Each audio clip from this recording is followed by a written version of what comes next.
Sir मुझे एक बात बताएं कि अगर पैरेलल ये ड्रॉ हो रहा है कि एक तरफ आप जुल्फ़िकार की बात करें और उसी सांस के अंदर आप May 9 को जोड़ें, तो ये तो एक बड़ा ख़तरनाक एक एनालिसिस है। मेरा सवाल तो ये था कि क्या ये ज़रूरत से ज़्यादा सख्त एनालिसिस नहीं है? मतलब कि ठीक है, हुआ है May 9 को बहुत कुछ हुआ, लेकिन जुल्फ़िकार और May 9 में तो बड़ा फ़र्क है। जी मालिक, मेरा ख्याल है कि जुल्फ़िकार बिल्कुल एक बहुत ही डिफरेंट फिनोमेना था। जुल्फ़िकार किस तरह बनी थी, उसकी फॉर्मेशन क्या हुई थी, फिर उसका पूरा जो नेटवर्क था, जो मैंने स्टडी किया है जुल्फ़िकार का, उसमें उनका जो टारगेट था वो तकरीबन कुछ जनरल्स थे, including general Ziaullah, general Chishti और कुछ जजेस थे जिनमें मौलवी मुश्ताक थे उसमें, और कुछ लोग थे।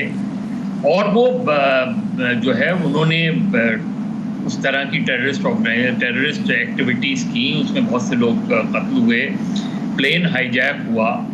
प्लेन हाईजैक होने के बाद जो है वहाँ बाकायदा उन्होंने जो काबुल में और दमास्कस में और काबुल में उनके ट्रेनिंग कैंप से, तो वो एक बिल्कुल एक डिफरेंट फिनोमेना था। ये आप एक कह सकते हैं कि जो 9 मई को हुआ वो एक बहुत ही खौफनाक किस्म का वो था, जिसमें अब प्राइम मिनिस्टर खुद ये कह रहे हैं कि उसके अंदर ना सिर्फ ये कि पीटीआई के कुछ लोग थे, बल्कि अंदर रिटायर्ड और सर्विंग ऑफिसर्स इन्वॉल्व थे। तो एक मिनी म्यूटनी टाइप की कोशिश, अटेम्प्ट थी उसमें। तो हम पैरेलल कैसे ड्रॉ कर सकते हैं? क्या अब जो है वो पीटीआई ने कोई अपना ऐसा टेरर नेटवर्क बना लिया, कोई ऐसा टेरर ऑर्गेनाइजेशन बना ली, उसमें कोई वो आगे जाके इसके अलावा कोई टेरर वो कर रहे हैं? और ये याद रखें कि उस वक्त भी और आज तक जुल्फ़िकार को, हालांकि वो जनरल ज़िया का पीरियड था, जुल्फ़िकार को इवन आउटलॉड ऑर्गेनाइजेशन भी डिक्लेयर नहीं किया गया। और तो मेरा ख्याल है एक अगर हम वो करें, तो मैं तो उस वक्त भी कहता था कि हम अगर कोई पैरेलल ड्रॉ कर सकते हैं उसमें किसी हद तक, तो वो आप 22 अगस्त में MQM लंदन के साथ ड्रॉ कर सकते हैं, क्योंकि उनकी एक तकरीर के बाद जो क्रैकडाउन हुआ, और इस हद तक क्रैकडाउन हुआ कि अब तो 9/0 और उसके इर्द गिर्द जो है आप तसव्वुर नहीं कर सकते कि वहाँ कोई नाम भी ले सकता है उसका। बल्कि 9/0 जब ख़त्म किया गया तो उसको दोबारा जो है उस इमारत को गालिबन, जहाँ तक मेरी इत्तला है, खड़ी करने की कोशिश की। तो वहाँ तो और जिस तरह ज़रा सा अगर कोई MQM लंदन कोई एक्टिविटी करती है तो उस पर फ़ौरन क्रैकडाउन होता है, उसके लोगों को उठा लिया जाता है। एग्जैक्टली मुझे वो पैरेलल यहाँ नज़र आ रहा है कि यहाँ अगर पीटीआई कोई एक्टिविटी करती है तो फ़ौरन पीटीआई के लोगों को उठा लिया जाता है। तो ये पैरेलल तो मुझे नज़र आता है। लेकिन जुल्फ़िकार तो एक बहुत ही, और फिर आपको याद है कि बेनज़ीर जब वापस आई थी तो उसने बिल्कुल बहुत वाज़े तौर पर बेनज़ीर भुट्टो ने लाइन ड्रॉ कर दी थी कि जो लोग, और 70 क्लिफ्टन में मीटिंग हुई थी जिसमें उसने कहा था कि जो लोग मेरे भाई के साथ जाना चाहते हैं, वो, मैं उसकी तर्ज़ सियासत पर यकीन नहीं रखती, तो जो उधर जाना चाहते हैं वो उधर जा सकते हैं, जो मेरे साथ रहना चाहते हैं वो मेरे साथ रहें उसमें। तो मेरा ख्याल है अगर किसी ने ये लाइन, ये पैरेलल ड्रॉ किया है जुल्फ़िकार से, तो वो मुझे नहीं बहुत कन्विंसिंग लगता। मज़र मुझे एक चीज़ बताएं कि मईशत बड़ी इंपॉर्टेंट है, सारी पॉलिटिक्स होती है इसके ऊपर है। अब एक चाहते या ना चाहते या वॉटेवर, हमने देखा कि बहुत ज़्यादा ड्रॉइन हो गई है अब इंस्टीट्यूशन इसके अंदर। पहले जब सिलेक्शन काउंसिल बनी उसमें भी सऊदी अरेबिया, UAE सबका बड़ा रिएक्शन आया कि जी पॉजिटिव रिएक्शन के देखें अब हमें स्टेबिलिटी यकीन है। चाइना को हमने देखा बड़ा एक रिवाइव्ड सारी सीन आया। फिर जिस तरह आज प्रोजेक्ट्स फाइनल हुए हैं, जब हम ख़ुद प्राइम मिनिस्टर ने कहा कि जी एग्रीकल्चर और IT वगैरह के जो प्रोजेक्ट्स थे ये भी हमें इंस्टीट्यूशन की तरफ से आए, इंस्टीट्यूशन का आइडिया था।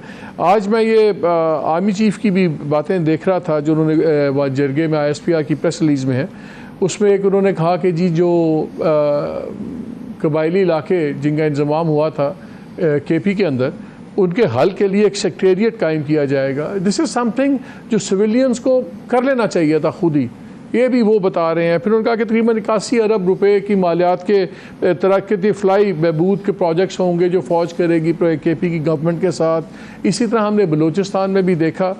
ये जब इतना नेशनल डेवलपमेंट के लिए तो बड़ी अच्छी बात है, लेकिन क्या जब एक डेमोक्रेटिक निज़ाम और ये सारी चीज़ें होंगी तो ये जो स्पेस है ये एक स्लिपरी स्लोप नहीं है सारे निज़ाम के लिए? मालिक देखें, वो स्पेस तो पॉलिटिशियंस बहुत तेज़ी से खो रहे हैं और तेज़ी से दिए जा रहे हैं।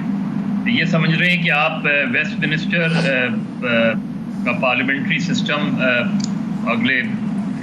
मुझे तो अगले 2-3 सालों में जाता हुआ नज़र आ रहा है। उससे पहले चला जाए तो मैं नहीं कह सकता, लेकिन जिस तरह की लेजिस्लेशंस वगैरह हुई हैं, जिस तरह की चीज़ें हो रही हैं और जिस तरीके से इस्टेब्लिशमेंट को स्पेस मिल रही है, तो कह नहीं सकते। लेकिन क्या हम वाकई कहीं संजीदगी से टर्किश या चाइनीज़ मॉडल की तरफ गौर व ख़ौस करना हमने शुरू कर दिया है कि उस तरह के मॉडल की तरफ हम जाएं, अगर प्रेसिडेंशियल फॉर्म ऑफ गवर्नमेंट की तरफ ना भी जाएं? लेकिन पार्लियामेंट्री सिस्टम जो है वो अंडर थ्रेटन है। उसमें देखिए, जो अभी फहद वगैरह बात कर रहे थे कि ये जो प्राइम मिनिस्टर ने बात की, ये बिल्कुल इंफॉर्मेशन की बुनियाद पे है, लेकिन उसमें वेटेज उस वक्त आएगा, उस वक्त तक नहीं आएगा, क्योंकि अब तक कोई ऐसा मुकदमा साबिक़ वज़ीर आज़म पर नहीं कायम हुआ जिसका ताल्लुक़ इस म्यूटनी से हो, जो म्यूटनी का लफ्ज़ उन्होंने इस्तेमाल किया। किसी एक आदमी को, किसी एक ऑफिसर्स को, हम जहाँ तक हमने सुना है कि क्रिमिनल नेग्लिजेंस में तो सज़ाएँ हुई हैं, निकाला गया है, उठाया गया है, लेकिन म्यूटनी तो बहुत संजीदा चीज़ होती है। वज़ीर आप तो वी वर वर्किंग, आप और हम इस पे काम भी कर रहे थे, हमने इसकी शिकें लिखें भी, कल सारा दिन हम इस पे काम करते रहे। मुझे बताएं कौन सी क़यामत थी जो आज टूट पड़ी, जिस पे बिल वापस लिया और पूरा ड्रामा चलाए? मालिक, मुझे समझ में नहीं आता। हमारी जो मिनिस्ट्री ऑफ इंफॉर्मेशन है साल से, ये मैं अभी ये पढ़ रहा था, यही किताब जो है, जो मीडिया कमीशन रिपोर्ट है, इसमें उस वक्त मिनिस्टर ऑफ इंफॉर्मेशन थे परवेज़ रशीद साहब। ये उनके कमेंट हैं, ये ऑन रिकॉर्ड कह रहे हैं, इस किताब में मौजूद है, जो 355 सफ़ात पर मुश्तमिल है। ये कोई मामूली डॉक्यूमेंट नहीं है। ये डॉक्यूमेंट अगर एज इट इज़ इम्प्लीमेंट हो जाता ना उस वक्त, तो प्रिंट और इलेक्ट्रॉनिक मीडिया दोनों के इश्यूज़ को इसने एड्रेस किया था और बहुत कॉम्प्रिहेंसिवली एड्रेस किया था। पाकिस्तान में प्रेस कमीशन के बाद जो 50s में बना था, शायद ये सबसे कॉम्प्रिहेंसिव डॉक्यूमेंट है, लेकिन किसी ने पढ़ने की तौफीक ही नहीं की।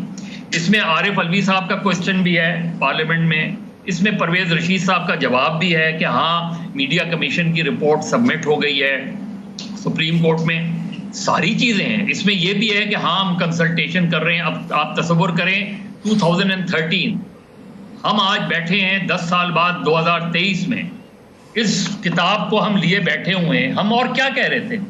हम सिर्फ ये कह रहे थे कि इस किताब में क्या लिखा है। इस किताब में एक बेहतर पैमरा की फॉर्मेशन का लिखा हुआ है।